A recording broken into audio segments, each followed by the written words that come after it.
Le 4 juillet 1969, 21h30, la route de Leckerman, Vallejo, Californie. Ce soir d'été chaud, mais pour les victimes, ce serait leur dernier. Une Chevrolet jaune Bel Air file à toute vitesse sur la route déserte, ses pneus crissent tandis qu'elle prend une courbe serrée. Soudain, un pistolet tire, et le son résonne dans l'air nocturne. En un instant, la vie de deux innocents va être brutalement arrêtée. La scène est celle de chaos et de sanglante, comme une balle traverse le torse de 16 ans David Faraday et 17 ans Betty Lou Jensen. Ils sont garés dans une zone isolée de rendez-vous amoureux, inconscients de la danger qui les entoure. Le son du coup de feu est suivi par les cris des adolescents, qui se changent rapidement en silence. La nuit est éclairée seulement par la faible lumière des phares du véhicule, projetant une ombre étrange sur l'asphalte en dessous. L'assassin sort des ombres, ses yeux fixés sur ses victimes tandis qu'il s'approche de la voiture. Il est une figure enveloppée de mystère, avec un sens de but déformé qui le pousse à commettre ces crimes odieux. Son visage est caché, et son identité reste un secret, mais ses actions ne sont pas. Avec un calcul froid, il prend cible et tire à nouveau, cette fois frappant Jensen au cou. Le résultat est maintenant une conclusion certaine, et l'assassin disparaît dans la nuit, laissant derrière lui un sillage de sang et de terreur. Les témoins rapportent avoir entendu le son d'une voiture qui s'éloigne de la scène, mais personne ne voit le visage de l'assassin. C'est un moment fugace, mais celui qui sera gravé dans les mémoires de ceux qui l'ont entendu. Un faible cri de détresse est entendu à distance, mais il est trop tard pour sauver la vie des deux adolescents. Le son des sirènes résonne dans l'air nocturne tandis que les premiers intervenants arrivent sur la scène, mais ils sont accueillis par une vue macabre, deux vies jeunes brutalement interrompues. Avant de poursuivre, cliquez sur la petite cloche et abonnez-vous. Nous publions de nouveaux cas chaque jour. Je vais vous ramener à l'origine de cette histoire, un récit d'horreur inexprimable qui captiverait la nation pendant des décennies à venir. Le tueur de l'éclipse, comme il serait appelé plus tard, frapperait à nouveau et à nouveau, laissant un sillage de corps et de lettres cryptiques dans son sillage. En fin de compte, son identité véritable resterait un mystère, un rappel glacial que certains secrets sont destinés à rester cachés. En plongeant dans le monde déformé du tueur de l'éclipse, vous entendrez les contes révoltants de ses victimes, les hommes et les femmes courageux qui l'ont poursuivi, et les indices critiques qui continuent à brouiller les enquêteurs à ce jour. Des ombres de la nuit au calcul froid d'un assassin, c'est l'histoire d'un fou qui ne s'arrêterait à rien pour déchaîner son obscurité sur le monde. En plongeant dans l'un des cas les plus notoires non résolus de l'histoire des crimes réels américains, l'attention sera portée sur la figure énigmatique derrière les crimes du tueur en série Zodiac. Son nom était Richard Allen et Dick Gekowski, un journaliste et éditeur de 38 ans vivant en Californie du Nord. Né en 1933, Gekowski avait passé ses premières années dans le Midwest mais s'était finalement installé en Californie, où il travaillait comme écrivain et éditeur pour divers journaux. Sa vie semblait ordinaire, mais elle cachait un secret sombre qui allait tout changer. Personne ne savait que ce citoyen tranquille allait lancer la terreur dans les rues de la Californie du Nord. En explorant la vie quotidienne de Gekowski, nous constatons qu'il était une personne travailleuse avec une passion pour l'écriture. Marié à sa femme, il était également le beau-père de ses deux jeunes enfants. Ceux qui le connaissaient le décrivaient comme amical, extraverti et même sympathique, ce qui rend ses crimes ultérieurs encore plus choquants. Avec un emploi stable et une famille aimante, Gekowski semblait incarner l'épithète de la normalité suburbaine. Pourtant, malgré sa vie semblant parfaite, il y avait des rumeurs de passé troublé, qui allaient plus tard devenir cruciales pour dénouer l'énigme. Ce qui rend Gekowski si relatable, c'est qu'il était un homme de contradiction, un individu réservé et calme avec un talent pour l'écriture et une passion pour les arts créatifs. Ceux qui se rapprochaient de lui voyaient une personnalité complexe et multifacette, mais c'est précisément cette complexité qui le rendait si difficile à cerner. En naviguant dans la toile complexe de sa vie, nous commençons à comprendre les dynamiques intriquées qui étaient en jeu, qui ont finalement contribué à sa transformation en Zodiac Killer. Malgré sa noirceur, il y a quelque chose en Gekowski qui tire sur les cordes du cœur. Était-il un produit de son environnement, ou était-il né avec une prédisposition à la violence? Les relations de Gekowski étaient un autre aspect de sa vie qui allait plus tard prouver crucial dans l'enquête. Ses collègues au journal où il travaillait rapportaient qu'il était bien aimé et largement respecté, et beaucoup le considéraient comme un ami de confiance. Cependant, il y avait une autre personne dans sa vie qui allait devenir une clé de témoin, une femme nommée Donna Lass, qui avait une relation complexe et tumultueuse avec Gekowski. Quel était exactement le niveau de connaissance de Donna? Était-elle en danger, et réalisait-elle cela? Plus nous apprenons sur les relations de Gekowski, plus les questions se multiplient. C'était une soirée glaciale, mardi 4 juillet 1969, à Vallejo, en Californie, une petite ville située au nord de San Francisco. Une légère bruine tombait, créant une atmosphère étrange sur la ville tandis que les résidents se préparaient aux célébrations du 4 juillet. À 21h45, les rues étaient calmes, à l'exception d'un passage occasionnel de voitures. La nuit était éclairée uniquement par la faible lueur des lumières de Porsche. À mesure que la nuit avançait, un sentiment d'inquiétude s'installa dans le quartier. Le matin du 4 juillet 1969, la journée commença comme n'importe quelle autre pour David Faraday, un élève de 17 ans. Il avait des plans pour emmener sa petite amie de 16 ans, Betty Lou Jensen, à une fête de l'école en soirée. Les familles des Faraday vivaient dans des quartiers voisins, et les Faraday étaient impatients de passer la soirée ensemble. Ils étaient ensemble depuis environ 2 mois et étaient excités de passer du temps ensemble. Inconscients de ce qui les attendait, leur sortie de soirée allait prendre un tournant mortel.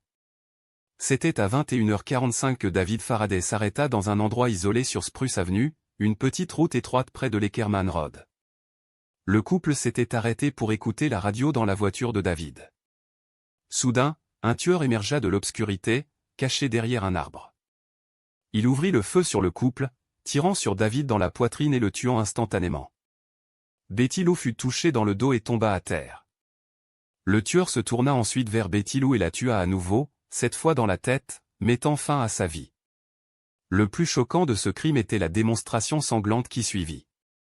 Le tueur avait gravé un message cryptique sur le coffre de la voiture de David Faraday, lisant « Je t'aime Mumbly ». Ce signature bizarre allait devenir un marqueur de la méthode opérationnelle du tueur du Zodiac, laissant les enquêteurs et le public stupéfaits. Le message était une plaisanterie twistée, avec les Mumbly étant probablement une référence au nom du tueur ou à ses victimes. Le message cryptique était un avertissement que ce n'était pas un meurtre ordinaire, mais plutôt un acte calculé et sinistre. Cela allait prouver être juste le début d'une longue et terrifiante période de terreur.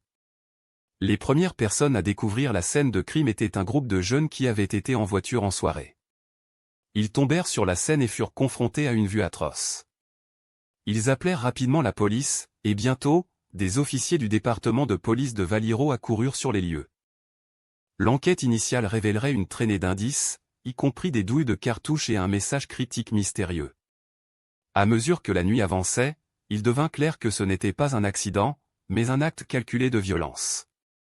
Commentait-il en dessous, qu'est-ce qu'il pensait vraiment s'être passé ici? Alors que les officiers commençaient à traiter la scène de crime, la pleine mesure de l'horreur devint claire. David Faraday et Betty Lou Jensen n'étaient que le début d'une série de meurtres brutaux qui allaient secouer la Californie du Nord. Le tueur avait laissé derrière lui une traînée d'indices, y compris un pistolet à calibre 22 et une signature sanglante. La police était confrontée à une tâche ardue d'identifier le tueur et de reconstituer un mobile. Mais à mesure que l'enquête se déroulait, une question restait, qui était derrière cet acte odieux? Et juste au moment où la police commençait à avancer, ils reçurent une autre lettre critique du tueur, les taquinant et suggérant que plus de sang allait couler. En juillet 1969, le département de police de San Francisco a finalement commencé à prendre le cas du tueur en série Zodiac au sérieux, alors que plus de cadavres apparaissaient et que les lettres cryptiques et les codes continuaient à affluer. Le 31 juillet, la police a tenu une conférence de presse, déclarant qu'elle ferait tout en leur pouvoir pour résoudre l'affaire. Cependant, à ce stade, les familles des victimes se sentaient déjà abandonnées et frustrées par la lente réponse. À mesure que l'enquête se poursuivait, il était clair que la police était toujours en dessous de leur niveau, et l'affaire commençait à glisser entre leurs doigts. Malgré ces défis, la police continua à travailler sans relâche pour déchiffrer le mystère derrière le tueur en série Zodiac. La pièce clé d'évidence qui a tout changé était le Z340, un cryptogramme envoyé au San Francisco Chronicle en 1969. Ce cryptogramme contenait 340 caractères et était considéré comme le plus complexe et difficile de tous les codes du Zodiac.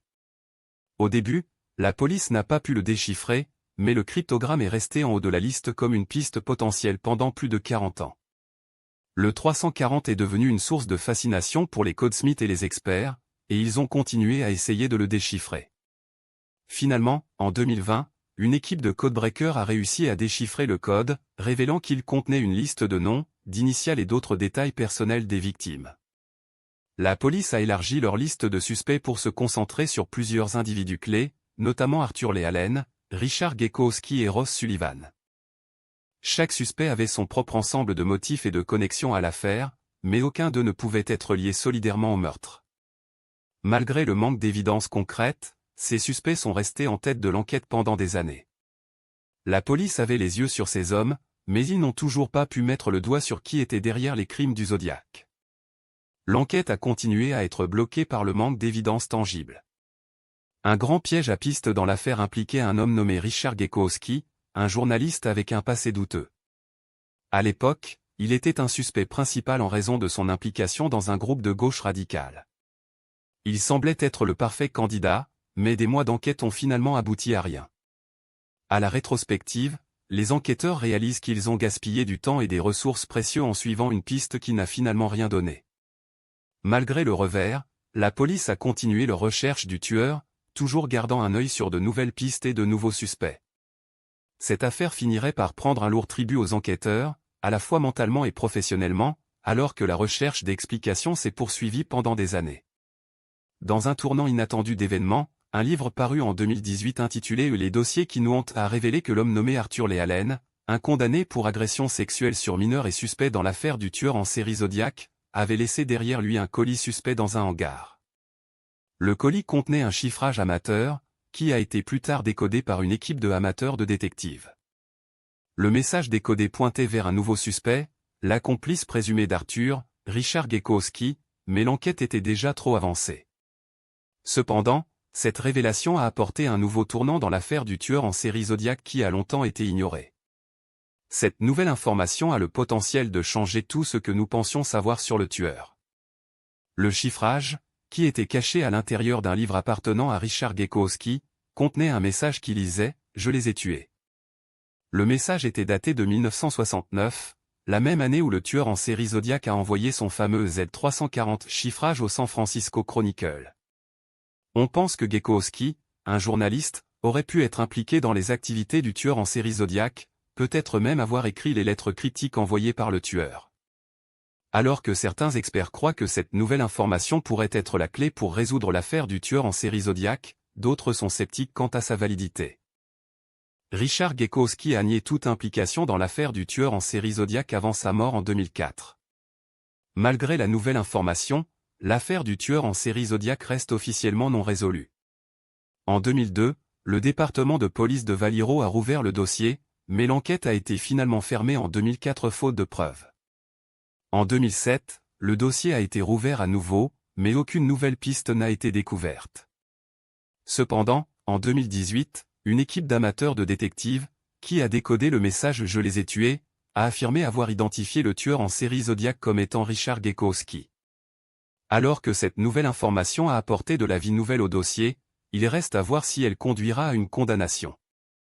L'enquête sur le tueur en série Zodiac a consommé de nombreuses vies, y compris celles des familles des victimes. Arthur Lee Allen est décédé en prison en 1992, toujours affirmant son innocence. Richard Gekowski est décédé en 2004, également niant toute implication dans l'affaire du tueur en série Zodiac. Paul Avery, un journaliste qui a travaillé sur le dossier, est décédé en 2005. En même temps, Robert Graysmith, l'auteur qui a popularisé l'affaire du tueur en série Zodiac, est devenu un expert en la matière. Il continue à travailler sur le dossier, animé par le désir de dévoiler la vérité derrière l'identité du tueur en série Zodiac.